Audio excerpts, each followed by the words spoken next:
ಸುಮ್ಮನೆ ನಡಿ ನನ್ನ ಜೊತೆ, ನೀನೊಬ್ಬನೇ ಬರಬೇಕು ಎಂದು ಸೋನಿ ತಾಕೀತು ಮಾಡಿ ಕಾರಿನಲ್ಲಿ ಕರೆದುಕೊಂಡು ಹೋದ ಜಾಗ ಅಷ್ಟು ದೂರ ಇರುತ್ತೆ ಅನ್ನೋ ಕಲ್ಪನೆ ಶ್ರೀಧರ್ ಅವರಿಗೆ ಇರಲೇ ಇಲ್ಲ.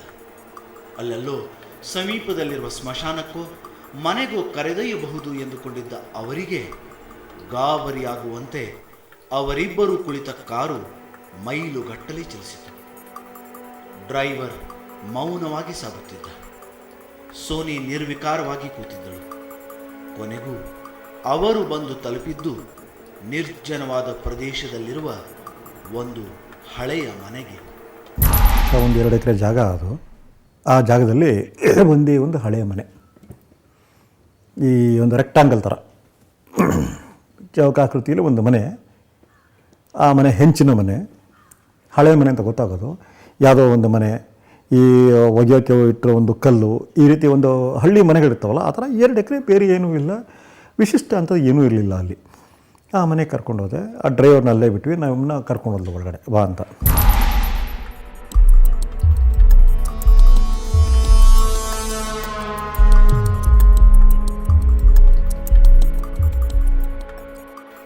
ಶವಸಾಧಕರ ರೀತಿ ನೀತಿಗಳು ವಿಚಿತ್ರವಾಗಿರುತ್ತವೆ.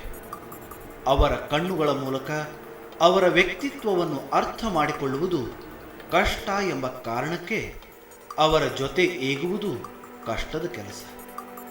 ಅಲ್ಲಿ ಅಕಾರಣವಾಗಿ ನಿಗೂಢ ಜಗತ್ತೊಂದು ಸೃಷ್ಟಿಯಾಗಿರುತ್ತದೆ. ಆ ಜಗತ್ತಿನೊಳಗೆ ಕಾಲಿಟ್ಟರೆ ಮತ್ತೆ ಮರಳಿ ಬರಬಹುದು ಎಂಬ ನಂಬಿಕೆಯೂ ನಿಮಗಿರುವುದಿಲ್ಲ. ಅಂಥದ್ದೊಂದು ಜಾಗಕ್ಕೆ ಶ್ರೀಧರ್ ಕಾಲಿಟ್ಟಾಗ ಅವರಿಗೆ ಅಲ್ಲಿ ಅಂಥ ವಿಶೇಷವೇನೂ ಕಾಣಿಸಲಿಲ್ಲ.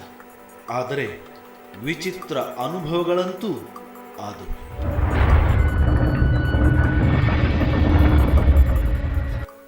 ಆ ಒಂಟಿ ಮನೆಯಲ್ಲಿ ಯಾವುದೋ ಶತಮಾನಕ್ಕೆ ಸೇರಿದವನಂತೆ ಕಾಣಿಸುತ್ತಿದ್ದ ಮುದುಕ, ಮನೆ ಹಿಂಭಾಗದಲ್ಲಿ ಓಡಾಡುತ್ತಿದ್ದ ಹೆಂಗಸು, ಅಲ್ಲಿಗೆ ಸೋನಿ ಯಾಕೆ ಕರೆದುಕೊಂಡು ಬಂದಳು ಎಂಬ ಬೆರಗು, ಅಲ್ಲಿಂದ ಆದಷ್ಟು ಬೇಗ ಮರಳಬೇಕು ಎಂಬ ಕಾತರ.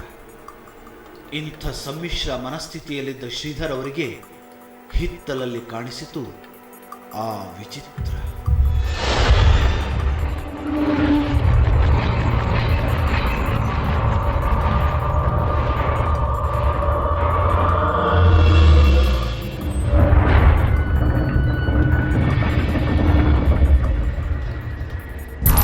ಯಾಕೋ ಏನೋ ಗೊತ್ತಿಲ್ಲ, ಆಕೆ ಏನು ತರ್ತಾ ಇರಲಿಲ್ಲಲ್ಲಿ. ಅದು ಬಟ್ಟೆ ಇರಲಿಲ್ಲ. ಅದು ಬಟ್ಟೆ ಅಲ್ಲದಿದ್ರೆ ಈ ಜನಗಳಿಗೆ ಬೇಕಾದ ಏನಿರುತ್ತಲ್ಲಿ, ಆಲ್ಮೋಸ್ಟ್ ಲೆದರ್ ಥರ ಇತ್ತು. ಅದನ್ನು ಬಹಳ ನಿಯಮಬದ್ಧವಾಗಿ ತರ್ತಾ ಇಲ್ಲ ಆಕೆ, ರಿದಮಿಕ್ಕಾಗಿ. ಅಲ್ಲಿದ್ದದ್ದು ಚರ್ಮ ಹದ ಮಾಡುತ್ತಿದ್ದ ಹೆಂಗಸು.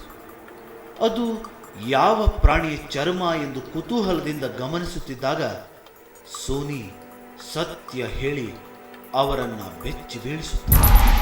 ಏನದು, ನನಗೆ ಒಂದೇನಾಯಿತು, ಬಹುಶಃ ಯಾವುದೋ ಪ್ರಾಣಿ ಎದ್ದಿರಬಹುದು, ಜಿಂಕೆ, ಹುಲಿ. ಆದರೆ ಆ ಚರ್ಮ ಕಾಣಿಸ್ಬೇಕಾಗಿತ್ತು, ಆ ಪಟ್ಟೆಗಳು ಇದು ಅದೇನೂ ಕಾಣಿಸ್ತಾ ಇರಲಿಲ್ಲ.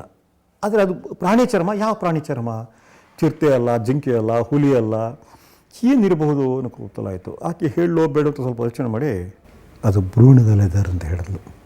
ಭ್ರೂಣ ಅಂದರೆ ಹೊಟ್ಟೆನಲ್ಲೇ ಇದಾಗೋಗಿರೋ ಆ ಸಣ್ಣ ಮಗುವಿನ ಆಕಾರ, ಅಥವಾ ಮುದ್ದೆ. ಅದು ಕೇಳಿದ ತಕ್ಷಣ ಮೊಟ್ಟ ಮೊದಲು ನನಗೆ ಬಂದು ಫೀಲಿಂಗ್, ನಾನು ಬರಬಾರ್ದಾಗಿತ್ತು. ಯಾಕೆಂದರೆ ಅದು ನಮ್ಮ ಕಂಡೀಷನ್ಡ್ ಮೈಂಡ್ಗೆ ತಡ್ಕೊಳಕ್ಕಾಗೋದಿಲ್ಲ. ಅದನ್ನು ಭ್ರೂಣ ಅನ್ನೋದೇ ನಾವು ಸಹಿಸೋಕ್ಕಾಗೋದಿಲ್ಲ.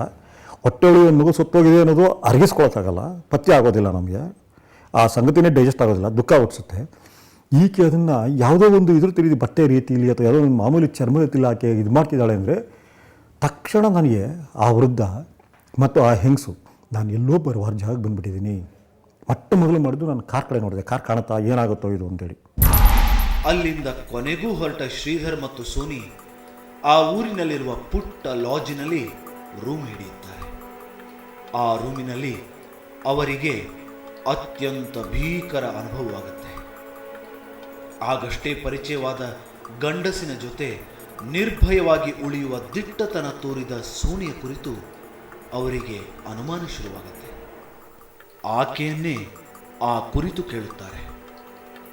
ಅದಕ್ಕೂ ಮುಂಚೆ ಅವರ ಜೊತೆಗೆ ಹೋದ ನವೀನ ಎಂಬ ಹುಡುಗನಿಗೆ ಹೊಟ್ಟೆ ನೋವಿನ ತೊಂದರೆ ಕಾಣಿಸಿಕೊಳ್ಳುತ್ತದೆ.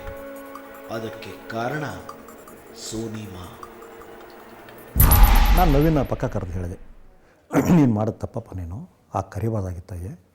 ಆತ ನಮ್ಮಲ್ಲಿ ಭಾಳ ಹೆಲ್ತಿ ಆಗಿದ್ದ ಹುಡುಗ.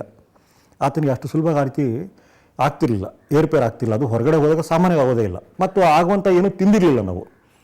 ನಾನು ಹೇಳಿದೆ, ನೋಡು ಆಕೆಗೆ ಇದು ಮಾಡಿದೆಯಲ್ಲ ನೀನು, ಅದು ತಪ್ಪಾಯ್ತು ಅದು ಅಂತ. ತಕ್ಷಣ ನಮ್ಮ ಜೊತೆ ಇದ್ದ ಲೋಕಿ ಇವರೆಲ್ಲ, ಲೋಕಿ ಆಮೇಲೆ ನಮ್ಮ ಲೇಔಟ್ ಮಂಜ, ಸರ್ ನಾವಂತೂ ಆ ಎಮ್ ಆರ್ ಬಗ್ಗೆ ಏನೂ ಹೇಳಿಲ್ಲ ಸರ್, ಆ ಎಮ್ ಆರ್ ಬಗ್ಗೆ ಒಂದು ಅವ್ನು ನೋಡ್ತಾರೆ ನಮ್ಗೆ ಗೌರವ ಬರ್ತದೆ ಅಂತ ಅನ್ನಿಸ್ತು, ನಾವು ಬೈದೋ ಇವನಿಗೆ ಅಂದರು.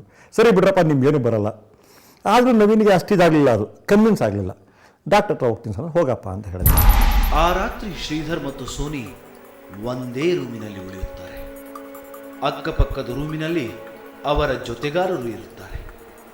ಆ ರಾತ್ರಿಯ ನೀರವದಲ್ಲಿ ನಿದ್ದೆ ಬಾರದೆ ಹೊರಳಾಡುತ್ತಿರುವ ಶ್ರೀಧರ್ ಮತ್ತು ಪಕ್ಕದಲ್ಲಿ ಯಾವ ಭಯವೂ ಇಲ್ಲದೆ ನಿದ್ದೆ ಹೋಗಿರುವ ಸೋನಿ. ಶ್ರೀಧರ್ ಇನ್ನೇನು ನಿದ್ದೆ ಹೋಗಬೇಕು ಅನ್ನುವಷ್ಟರಲ್ಲಿ ಅಲ್ಲೊಂದು ಭಯಾನಕ ಘಟನೆ ನಡೆದು ಹೋಗುತ್ತದೆ.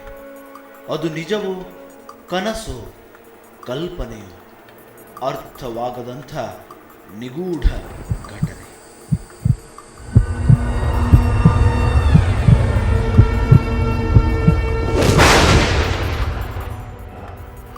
ಅವರಿಬ್ಬರ ಮಧ್ಯೆ ಮತ್ತೊಂದು ಆಕೃತಿ ಕಾಣಿಸಿಕೊಳ್ಳುತ್ತದೆ.